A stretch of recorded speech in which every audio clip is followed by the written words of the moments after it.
இன்னைக்கு நம்ம என்ன பார்க்க போறோம்னா 10th standard 5 mark important question சீரிஸ்ல சாப்டர் 6 தான் பார்க்க போறோம். நம்ம ஆல்ரெடி சாப்டர் 1 to 5 வந்து இம்பார்ட்டன்ட் 5 மார்க் क्वेश्चन சீரிஸ் வந்து நம்ம போட்டாச்சு. சோ நம்ம சேனலுக்கு இப்பதான் நீங்க புதுசா வரீங்க அப்படினா நம்ம சேனலை சப்ஸ்கிரைப் பண்ணிட்டு பிளேலிஸ்ட் அப்படியே கொஞ்சம் செக் பண்ணுங்க. கண்டிப்பா இம்ப்ரெஸ் ஆவீங்க. சரி வாங்க இன்னைக்குள்ள क्वेश्चनக்குள்ள போலாம். இன்னைக்குள்ள क्वेश्चन என்ன சொல்லிருக்காங்க பாருங்க.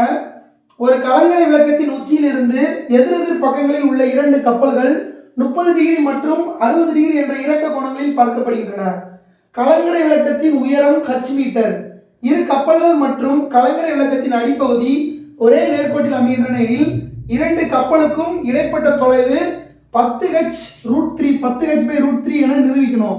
நம்மளுக்கு இந்த கணக்குல நமக்கு ஆன்சர் அவங்களே சொல்லிட்டாங்க. பட் நம்மளுக்கு டேட்டா எதுவுமே கொடுக்கல. அப்ப நம்ம இந்த கொடுத்த இதை வச்சு நம்ம வந்து டேட்டா வந்து கண்டுபிடிக்கணும். என்ன சொல்றாங்க பாருங்க, ஒரு கலங்கரை விளக்கம் இருக்குது. ஓகேவா? அந்த கலங்கரை விளக்கம் உச்சியிலிருந்து பார்க்குறாங்க. பார்க்கும்போது எதிர் திசையில் இங்கிட்டு ஒரு கப்பல் போகுது, இங்கிட்டு ஒரு கப்பல் போகுது. அப்போ இது ஒரு கப்பல்னு வச்சுக்கோங்க, இது ஒரு கப்பல்னு வச்சுக்கோங்க. ஓகேவா? இது ஒரு கப்பல், இது ஒரு கப்பல். நெக்ஸ்ட் என்ன சொல்றாங்க பாருங்க, கலங்கரை விளக்கத்தின் உச்சியிலிருந்து எதிர் பக்கத்தில் இரண்டு கப்பல்கள் முறை 30 டிகிரி மற்றும் 60 டிகிரி இறக்க கோணங்களில் பார்க்கப்படுகிறது. அப்போ இங்கிட்டு இருந்து ஒரு கப்பல் வந்து இங்கிட்டு உச்சியிலிருந்து இங்கிட்டு ஒரு கப்பல் பார்க்குறாங்க, இந்த பக்கம் உச்சியில இருந்து ஒரு கப்பல் பார்க்குறாங்க. அது எப்படி பார்க்குறாங்க? இறக்க கோணங்களில் பார்க்குறாங்க. இறக்க கோணங்கள் என்னது? இப்படி ஒரு லைன் வந்து ட்ரா பண்ணிடணும். இந்த பக்கத்துக்கு இந்த லைனு, இந்த பக்கத்துக்கு இந்த லைனு. எதுல பார்க்குறாங்க? 30 டிகிரி மற்றும் 60 டிகிரி தானே. அப்போ இங்கே 30 டிகிரி, இங்கே எத்தனை டிகிரி? 60 டிகிரி. வேற எதுவும் டேட்டா கொடுத்துருக்காங்க பாருங்க. கலங்கரை விளக்கத்தின் உயரம் h மீட்டர். அப்போ கலங்கரை விளக்கத்தின் உயரம் ஏபியோட மதிப்பு என்னது? h. இப்படி கொடுத்துட்டாங்க. இப்போ நம்மளுக்கு இந்த மாதிரி டிகிரி போட்டால் நம்மளுக்கு வந்து செட் ஆகாது. அப்போ என்ன பண்ணணும்? இந்த கோடுக்கு எது இணையாக இருக்கு? இதனை இணையாக இருக்கு. அப்போ இங்கே போல என்ன வரும்? 30 டிகிரின்னு வரும். அடுத்து இந்த கோடுக்கு எது இணையாக இருக்கு? இந்த கோடு தான் இணையாக இருக்கு. அப்போ இதுக்கு என்ன டிகிரி வரும்? இதுக்கு 60 டிகிரி வரும். இவ்வளவுதான் நம்ம டேட்டா முடிஞ்சுங்க. இந்த டேட்டாவை அப்ளை பண்ணி நம்ம முடிக்க போறோம். இதுல ஏபி என்பது என்னது? கலங்கரை விளக்கம். இப்படி டேட்டா எழுதி வச்சுக்கோங்க. டேட்டா எழுதிட்டீங்க அப்படின்னா உங்களுக்கு வந்து ரொம்ப சிம்பிளா இருக்கும். ஏபி என்பது என்னது? கலங்கரை விளக்கம். இப்போ நம்மளுக்கு ஏபியோட மதிப்பு என்னது? ஏபியோட மதிப்பு வந்து h. நம்ம கொஸ்டின் என்ன கேட்டிருக்காங்க? இரண்டு கப்பலுக்கும் இடைப்பட்ட தொலைவு, அதாவது சிக்கும் டிக்குள்ள தொலைவு தான் கேட்டிருக்காங்க. அப்ப சிடியோட மதிப்பு தான் நம்மளுக்கு கேட்டிருக்காங்க. அப்போ சிடி வந்து எப்படி கண்டுபிடிக்கணும்? டைரக்டா கண்டுபிடிக்க முடியாது.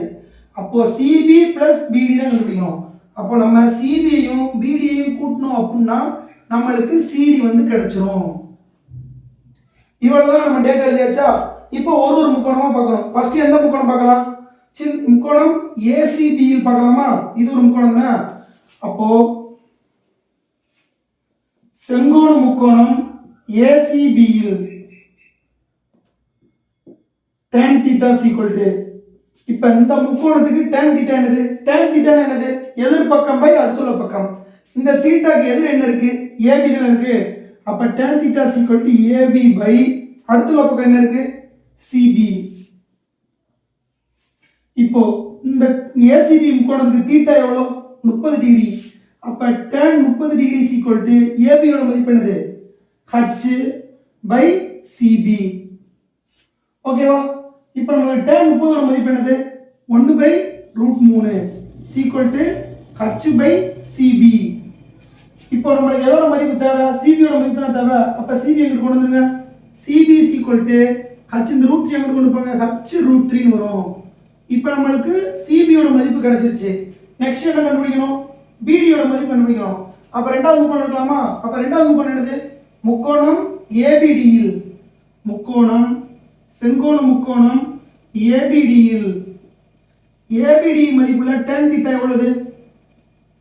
tan θ என்னது? எதிர்பக்கம் தானே. எதிர்பக்கம் என்ன இருக்கு? ஏபி இருக்கு. அடுத்துள்ள பக்கம் என்ன இருக்கு? பிடி இருக்கு. இப்போ இந்த tan θ இந்த மதிப்பு என்னது? tan 60. tan 60 = AB யோட மதிப்பு என்னது? AB யோட மதிப்பு h பை BD ன்னு வரும். இப்போ நெக்ஸ்ட் போடுங்க. tan 60 யோட மதிப்பு என்னது? tan 60 யோட மதிப்பு வந்து √3 = AB யோட மதிப்பு h நம்ம போட்டாச்சு. h by BD. இப்போ நம்ம என்ன செய்யணும்? BD யோட மதிப்பு அப்ப BD அங்க கொண்டு போ √3 கொண்டு வாங்க. அப்ப BD is equal to h by root 3. இப்போ நமக்கு ரெண்டு வேல்யூ கிடைச்சா CB யோட மதிப்பு என்னது? CB யோட மதிப்பு h root 3, BD யோட மதிப்பு என்னது? h by root 3. நம்மளுக்கு கணக்குல என்ன கேட்டிருக்காங்க? இரண்டு கப்பலுக்கு இடைப்பட்ட தொலைவுனா therefore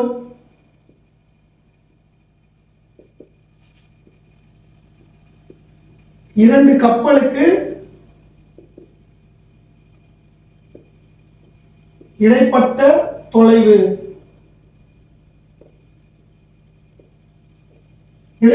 என்னது?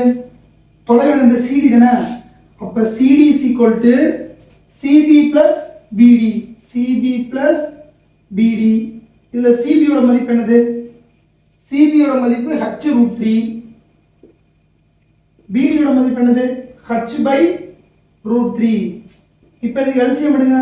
1 க்கு root 3 LCM என்னது? root 3 தான் LCM. அடுத்து இத எங்கிட்டு பெருக்குங்க, இத எங்கிட்டு பெருக்குங்க. h into root 3 into root 3 என்ன வரும்? 3 வரும் plus 1 into h h. அப்போ 3h plus h by root 3. அப்ப 3h plus 4h என்னது? 4h by root 3 metre. இது எதோட மதிப்பு? CD யோட மதிப்பு. therefore இரண்டு கப்பலுக்கும் இடைப்பட்ட தொலைவு என்னது? 4h by root 3. நம்ம நிரூபிச்சிட்டோமா? therefore 4h by root 3 by metre என நிரூபிக்கப்பட்டது அப்படின்னு சொல்லி எழுதிருங்க.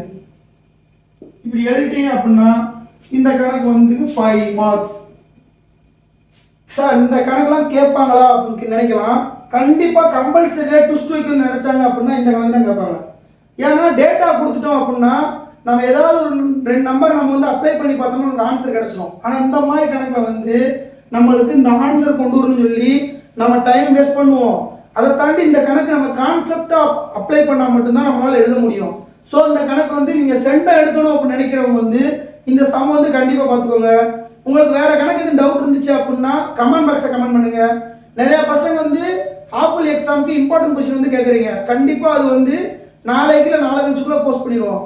அவ்வளோதான் கைஸ். இந்த கணக்கு பிடிச்சிருந்தா உங்கள் ஃப்ரெண்ட்ஸுக்கும் ஷேர் பண்ணுங்க. நம்ம சேனலை கண்டிப்பாக சப்ஸ்கிரைப் பண்ணுங்க. நிறைய பேர் அன்சப்ஸ்கிரைப் தான் பண்ணிட்டு இருக்கீங்க. அவ்வளோதான் கைஸ். தேங்க்யூ ஃபார் வாட்சிங். தேங்க்யூ.